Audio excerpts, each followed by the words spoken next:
Reaction. Fox News contributor Jason Chaffetz, the host of Outkick's Tomi Lahren.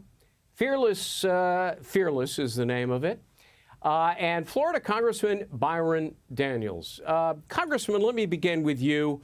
The go to hell remark is right on target when you think about the people that Biden commuted death penalty sentences. I mean, some of these people are ruthless, despicable, heinous child killers, who abducted and raped and murdered. In one case, they cut a little girl's throat because she had seen her mother's murder committed by the same man 4 days earlier. And yet, the families of these victims are outraged. They're angry about it. Apparently, Joe Biden didn't even talk to them or consult them. What does it say about the outgoing president?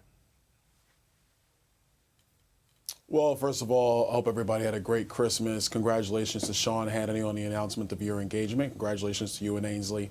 Look, I think with what's happening with Joe Biden, nobody thinks he even knows about these clemencies or these pardons. This is the radical left staff that has been running this administration for the last 4 years. And so I agree with President Trump in what he said about these 37 individuals who've been granted clemency. This is outrageous. They should not have a Merry Christmas, to be perfectly blunt with you. But this is because we have the radical left doing all the things they've been wanting to do for a very long time on their way out the door, while Joe Biden's at the beach or taking a nap or whatever it is he's doing. Do you think he had any idea what he was doing? We are a country that doesn't have a president right now. Do you think he had any idea what he was doing? Say that again, Greg. Do you think he knew what he was signing, I don't think what he knew was what he was doing? No, I don't. You know, Tommy, the State Department has now shut down this hideous center called the Global Engagement Center. What it really was a bureau that was blacklisting conservatives, suppressing their speech. Does this, do you think, mark a new era of free speech protections under Donald Trump?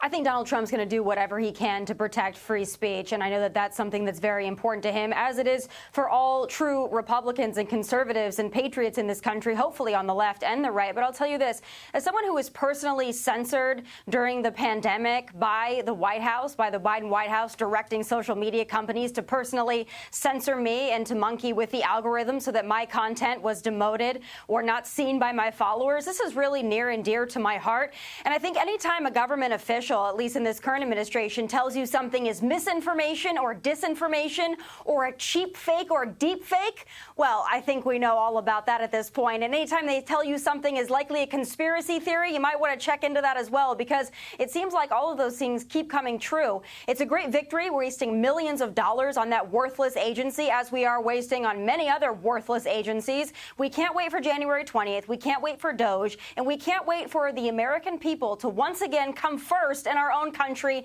a radical concept that the leftist, activist journalists don't seem to like, but it's coming, and it's coming quickly, and Donald Trump will be unstoppable. You know, Jason, Guatemala, I think, caught a lot of people by surprise, saying, oh, we'll accept the people that you deport. Is Donald Trump, before he's even been sworn in, having a fairly dramatic effect on illegal immigration?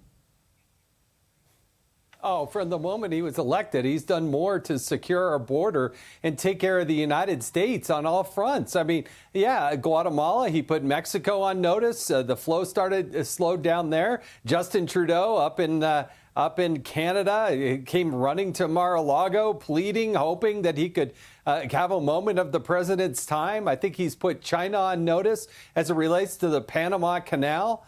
He's demanded that our hostages be released by Hamas, promising, all kinds of chaos to go on in the Middle East if those hostages are not returned. He's put Iran on notice. He wants to talk to North Korea, wants to talk to the Russians.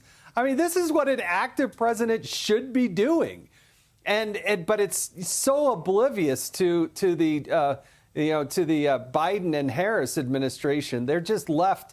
Remember, they promised us, they told us that the Middle East was the calmest it had ever been, only to have the October massacre happen just literally like 2 weeks later. So, again, Donald Trump can't be in office soon enough. You know, Congressman, I was really taken aback by this column in the Hill, which said that Democrats, sort of can and should disqualify Trump as an insurrectionist under the meaning of the Constitution. It's utterly absurd, quite frankly, and I know a thing or two as a lawyer about the Constitution. Are you hearing anything on the other side of the aisle about this? And, maybe from people like Jamie Raskin, who I recall in 2017 challenged Trump's electors and tried to install Hillary Clinton as president. No, no, we've not heard much from the Democrats. They're too busy licking their wounds and trying to figure out which way they need to conduct their party. But look, are they happy about the fact that Kamala Harris was blown out? No, they're not. But is anybody thinking that they're going to do anything about it? No, they're not. Donald Trump's going to be the president of the United States. He's going to get these elections certified on January 6th. He's going to get inaugurated on January 20th. The Democrats aren't going to like it. But those are the breaks, because they had an opportunity to run this country. And what they did was they ran it into the ground. Massively open borders, foreign policy that's a mess, massive inflation, censoring the American people. The list goes on and on. The American people rejected what the radical left was doing and gave Donald Trump a political mandate. So whether it's Jamie Raskin or any of the Democrats that are going to be upset on January 6th, you only have yourself to blame. You did a terrible job. The American people wanted change, and change is coming in the form of Donald Trump. Tommy, the hysteria, Tommy, over Trump's victory is not limited to MSNBC and CNN.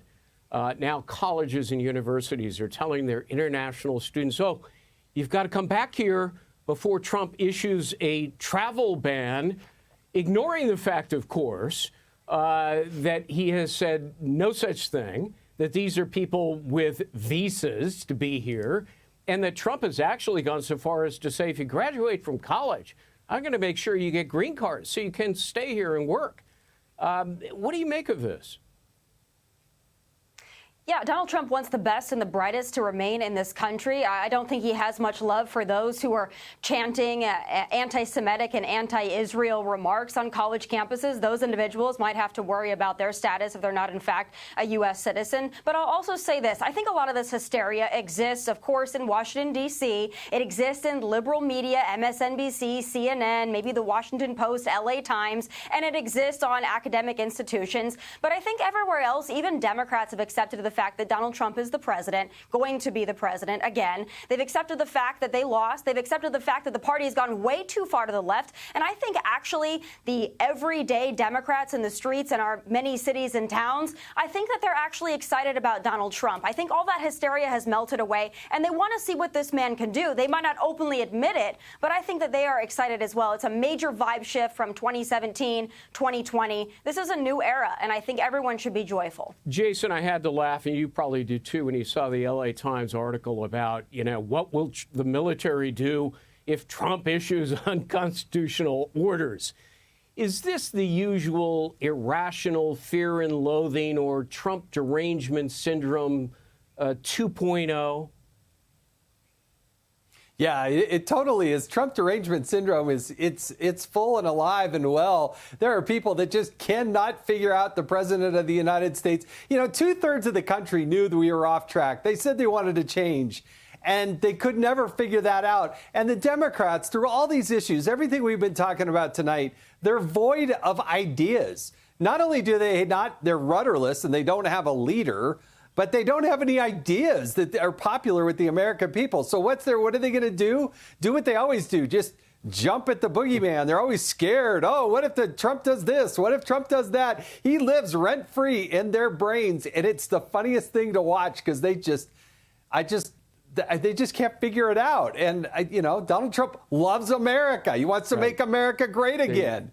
He wants to enforce the law, radical things like that. Yeah, Democrats want to make America terrible again, like the last 4 years. Byron Daniels, many thanks. Tomi Lahren, thank you. Jason Chaffetz, my old pal, appreciate your being. Hey, Sean Hannity here. Hey, click here to subscribe to Fox News YouTube page and catch our hottest interviews and most compelling analysis. You will not get it anywhere else.